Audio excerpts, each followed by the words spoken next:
Good morning, welcome back to my channel. আজকে কত তারিখ বলো তো? 12 তারিখ মনে হয়, তাই না?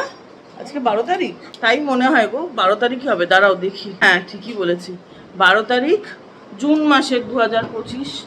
আর আজকে এখন বেজে গেছে 10টা 5 বাজতে যায়। সকালবেলা ঘুম থেকে উঠে তো রেডি হয়ে গেছি। ঘুম থেকে উঠেছি লেটে, ওই ধরো উঠেছি 9টা 15-20 নাগাদ।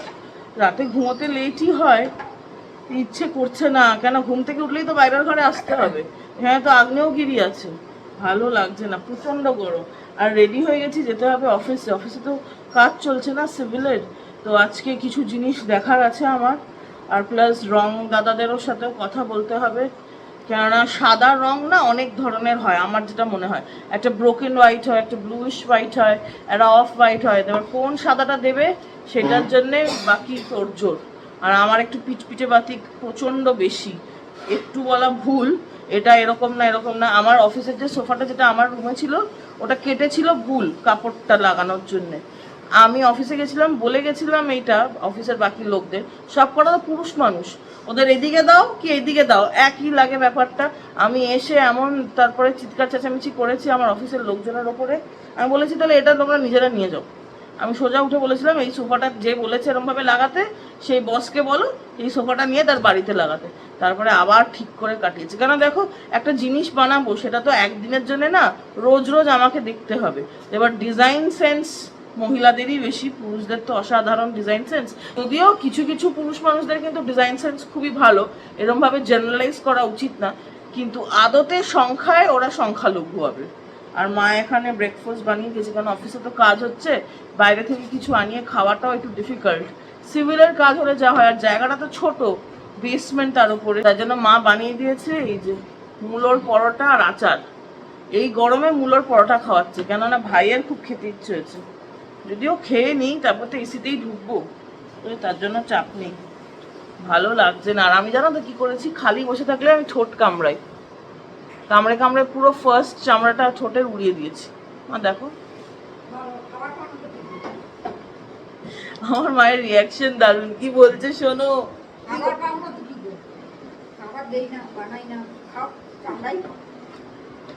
ছোটবেলা থেকে আমি এরকম করি, কামড়াতে কামড়াতে শেষ করবো।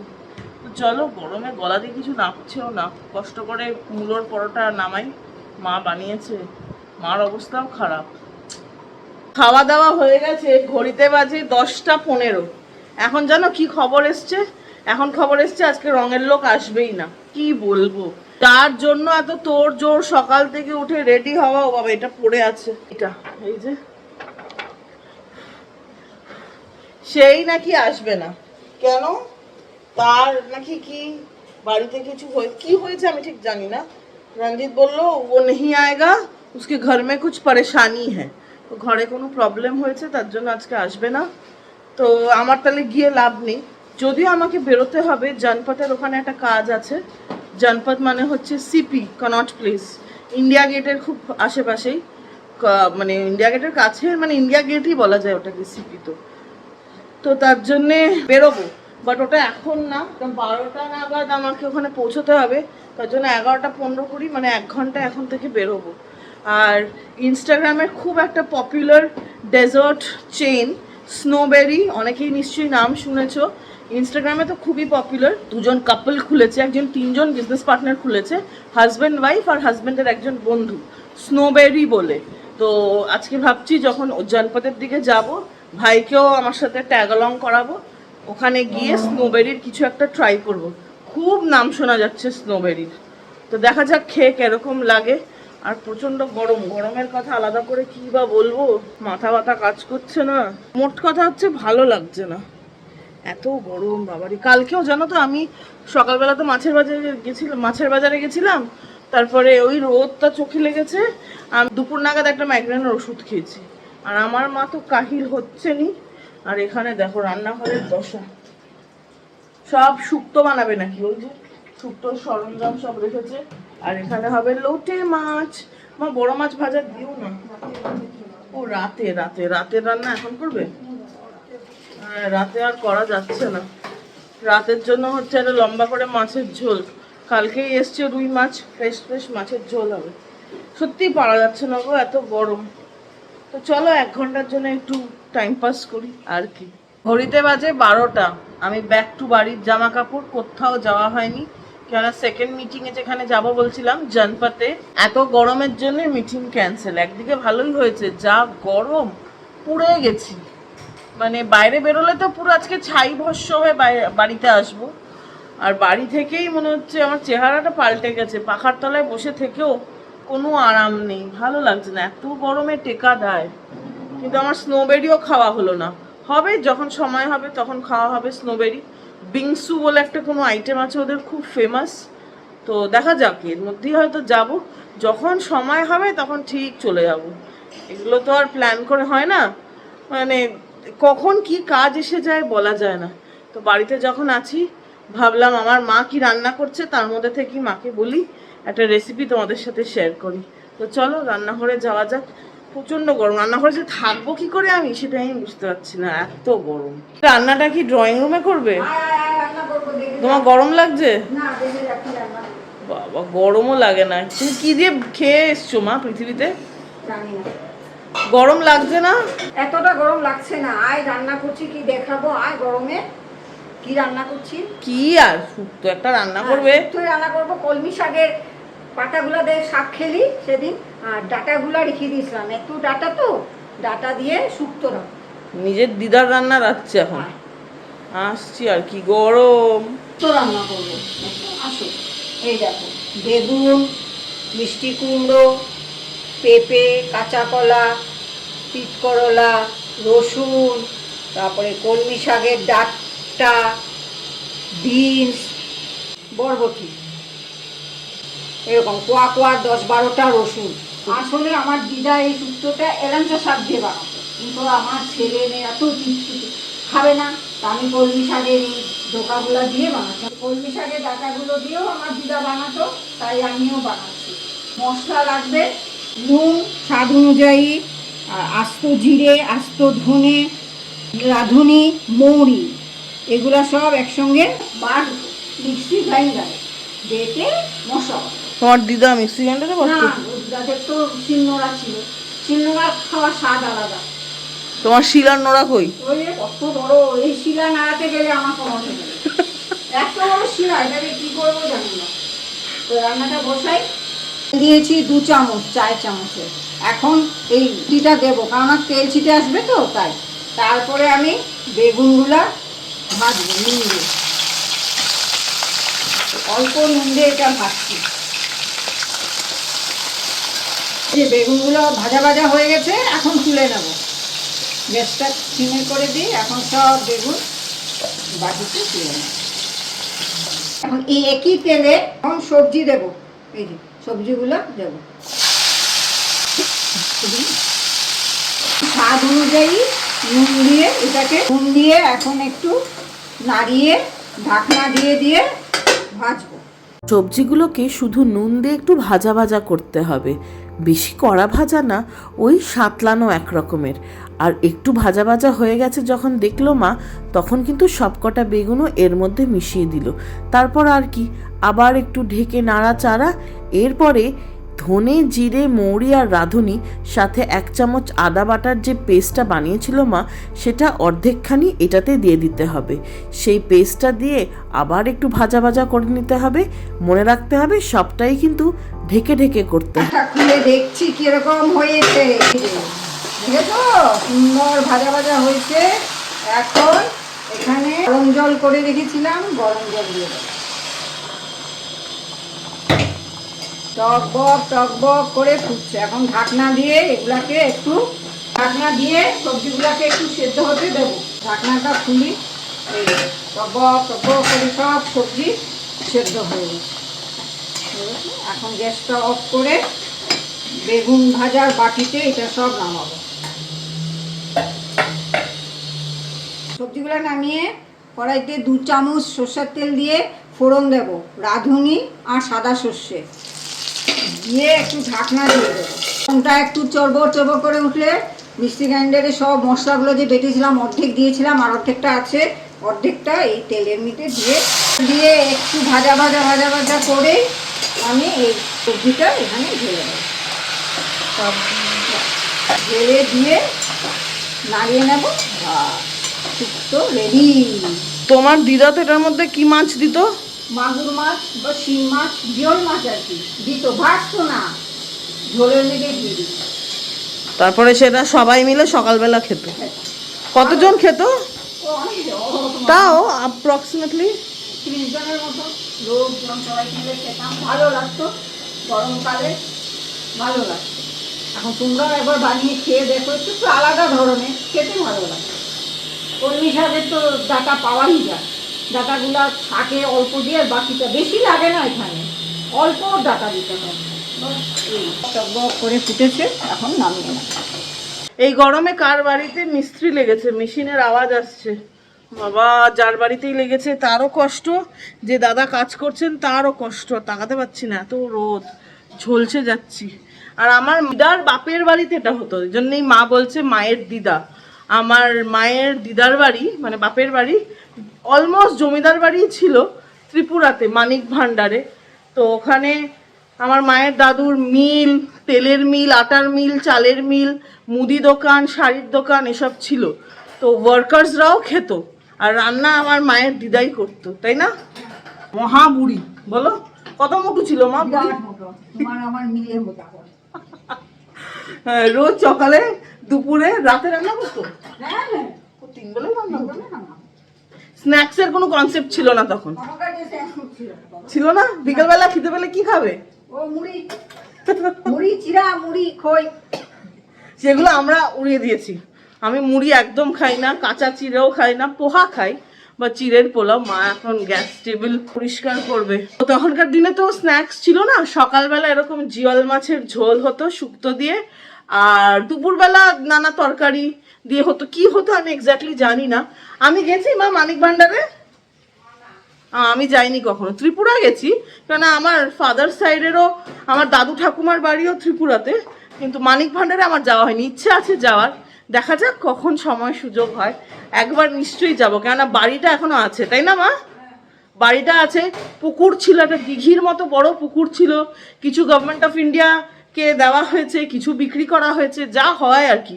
একটা রাজার সাম্রাজ্য যখন পড়ে তখন তো আস্তে আস্তে আস্তে আস্তে এখন আমরা সবাই নিউক্লিয়ার ফ্যামিলি, তাই না? তো সেই হচ্ছে গল্প। বাট বাড়িটা আছে, ইচ্ছা আছে আমার যাওয়ার, দেখা যাক কবে হয়। দেখো আজকে 12 জুন, ঘড়িতে বাজে 1:10, টেম্পারেচার হচ্ছে 41 বা এখানে 42, ফিলস লাইক দেখো 47 ডিগ্রিজ।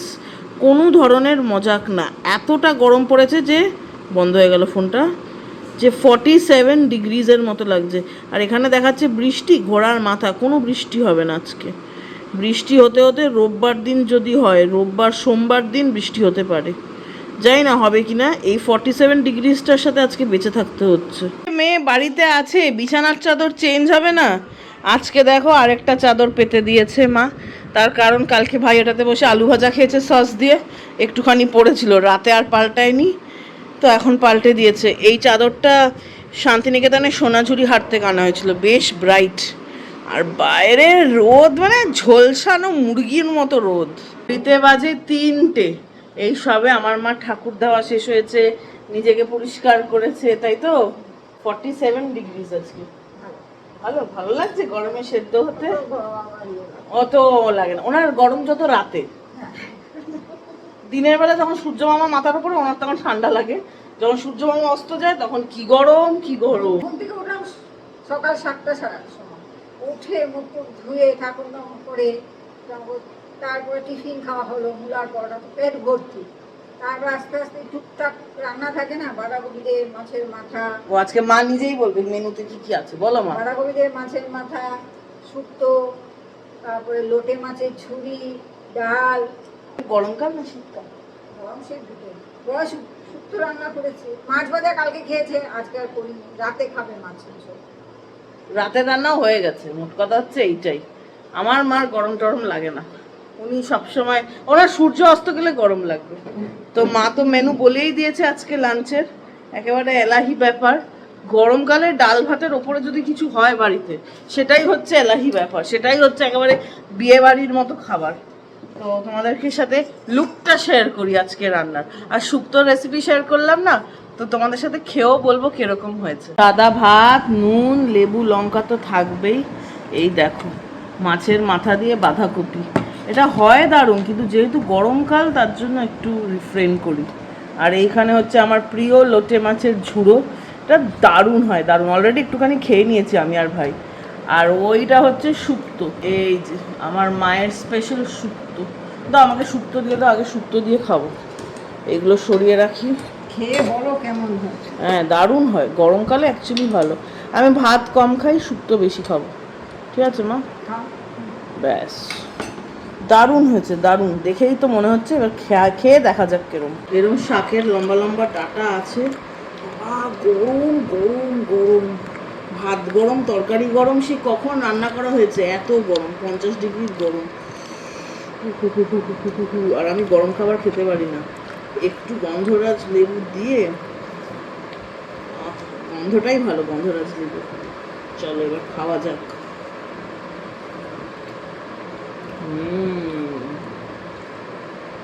দারুণ দারুণ। আমার মা এখন ঝুড়ি মাছ দিয়ে খাচ্ছে, তাই তো? মা পরে শুক্তো খায়। দারুণ হয়েছে।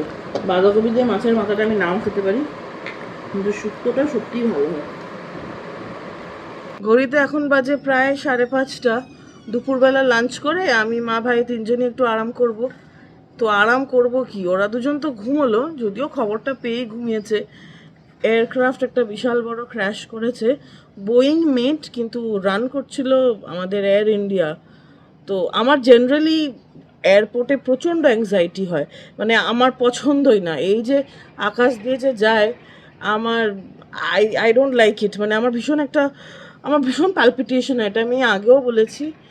তো খুব খারাপ লাগে শরীর, মনে হয় এক্ষুনি নিচে নামছে, এক্ষুনি কি হচ্ছে, পড়ে যাচ্ছে কিনা, একটা মানে অবান্তর চিন্তা মাথার মধ্যে কাজ করে। তার সাথে আমার পালপিটেশন বেড়ে যায়, বুক ধড়ফড় করে, এইসব করে। তার মধ্যে 2025-এ দাঁড়িয়ে এরকম একটা খবর এলো, এয়ার ট্রাভেল সবচেয়ে সেফ গোনা হয়, কিন্তু আমার মতে আমার জীবনের জন্যে নিজে গাড়ি চালিয়ে যাওয়াটা সবচেয়ে সেফ। তার জন্য আমি কোভিডের টাইমে দিল্লি টু ক্যালকাটা অল্টো গাড়ি নিয়ে নিজে একা সিঙ্গল ড্রাইভ করে গেছি আর এসছি। কিন্তু এই যে খবরটা এলো, দেখো আমি যতই বলি যে আমার গাড়ি চালিয়ে যেতে সবখানে ভালো লাগে, কিন্তু টাইম লাগে এবং সবসময় পসিবলও হয় না। তো ফ্লাইট ট্রাভেলটা তো কাজের জন্য করতেই হয়, প্লাস বেড়াতে যাওয়ার জন্য ফ্লাইট ট্রাভেল খুবই বেশি করি। সেখানে দাঁড়িয়ে এরকম একটা খবর, মানে 242 পিপল ছিল, তার মধ্যে 190 কতজন ইন্ডিয়ান ন্যাশনাল, আর বাকি কিছু পর্তুগিজ ছিল, কিছু কানাডার বাসিন্দা ছিল, কিছু লন্ডনের বাসিন্দাও ছিলেন। তো আশা করব, ভগবানের কাছে প্রার্থনা করব যে সবাই যেন সুস্থ থাকে, কিন্তু এখনও ক্ষয়ক্ষতি কিছু জানায়নি সরকারের তরফ থেকে, বাট আশা করছি জানাবে, যে আশা কি, বাট আগামী দিনে যত সময় এগোবে তত আরও এটার খোলাসা হবে যে কেন হয়েছে, কি করে হয়েছে, কি কারণে। আমি যতটা যা দেখলাম যে ফ্লাইটটা আহমেদাবাদ থেকে টেক অফ করেছিল, করে কিছুক্ষণ সময়ের মধ্যে একটা মেডে কল গেছিল এটিসির কাছে। মেডে কল হচ্ছে যে ডিস্ট্রেস কলটা যায়, ওটাকে বলা হয় মেডে কল। এটা ফ্রেঞ্চ ওয়ার্ড থেকে এসছে, মারি ওয়ার্ড থেকে বোধহয় মেডে কলটা এসেছিলো। ফ্রেঞ্চ ওয়ার্ডটা আমি ভুলভাল প্রোনাউন্স করলাম, আমার অ্যাকচুয়াল প্রোনাউন্সিয়েশনটা এখন মনে নেই, বাট ওটাকে ধরা হয় ডিস্ট্রেস কল। তো গুজরাট এটিসি এখন, তারপরে কি হয়েছে সেটা এখনও জানা যাচ্ছে না। আমি জেনারেলি পিটিআই থেকেই সমস্ত খবর দেখি, পিটিআই বা এএনআই। তো এখন জানা যাচ্ছে না, এখন মনটাও বেশ ভারী হয়ে গেল, বিকজ এয়ার ট্রাভেল না পছন্দ হওয়ার সত্ত্বেও করতেই হয়, মানে এর কোনো বিকল্প নেই, এর বাইরে আর কোনো ফাস্টেস্ট মিডিয়াম নেই। এয়ার ট্রাভেলটা 2025-এ দাঁড়িয়ে যদি এরকম হয়, এবং আই গেস ইন্ডিয়ার সবচেয়ে বড় রিসেন্ট টাইমসে এয়ার অ্যাক্সিডেন্ট এটাই হলো। সমস্ত পরিবারের জন্য যারা যারা ওখানে ছিলেন এয়ারক্রাফটে, তাদের জন্য মঙ্গল কামনা করা ছাড়া আমাদের মতো মানুষের আর কোনো রাস্তা নেই। তো আজকে মনটা একদম খারাপ হয়ে গেল, আমি ভিডিওটাও আর লম্বা করছি না, আজকে ভিডিওটা এখানেই শেষ করছি। তোমরা সবাই খুব ভালো থেকো, নিজের শরীরের যত্ন তো নিতেই হবে, কিন্তু অ্যাক্সিডেন্ট তো আর নিজের শরীরের যত্ন নিয়েও কিছু হবে না, কপালে থাকলে হবেই, কিন্তু হ্যাঁ যতটা এড়ানো যায়। এবার যিনি মেন ক্যাপ্টেন ছিলেন, ওনার ফ্লাইং আওয়ার্স হচ্ছে 8,000 সামথিং, যথেষ্ট অভিজ্ঞ পাইলট, এখন কেন হয়েছে সেটা আগামী দিনে নিশ্চয়ই জানা যাবে, বাট যা হয়েছে খুবই আনফর্চুনেট। তোমাদের সাথে দেখা হবে একটা নতুন ভিডিওতে। সবাই খুব ভালো থেকো, নিজের যত্ন নিও, খেয়াল রেখো, আর অনেকটা করে জল খেও। Good bye, bye bye bye bye.